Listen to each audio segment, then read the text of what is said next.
Diesel கார்கள் ஓடுறதுக்கு உச்சநீதிமன்றம் தடை விதிச்சிருக்கு. இந்த டீசல் கார்களை புதுசாகவும் எதுவும் ரெஜிஸ்டர் பண்ணக்கூடாது அப்படின்னு உச்சநீதிமன்றம் சொல்லியிருக்கு. ஏன்னா டெல்லி மாநகரம் கடுமையான அளவுக்கு மாசடைஞ்சு இருக்கிறதால அதை கட்டுப்படுத்துறதுக்காக டெல்லி உச்சநீதிமன்றம் இந்த முடிவுல எடுத்தது.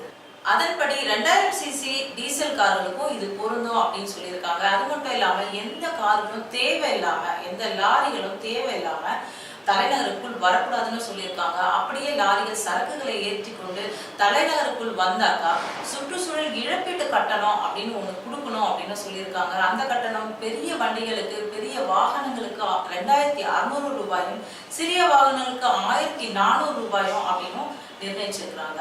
சரி, ஏற்கனவே இருக்கிற டீசல் கார்களையும் பெட்ரோல் கார்களையும் என்ன செய்யாது? சிஎன்ஜி என்று சொல்லக்கூடிய இயற்கை எரிவாயு கார்களாக மாற்றிக்கொள்ள வேண்டும். அதுவும் வரும் மார்ச் 1ஆம் தேதிக்குள் மாற்றிக்கொள்ளப்பட வேண்டும் என்று உச்சநீதிமன்றம் ஆணையிட்டுள்ளது.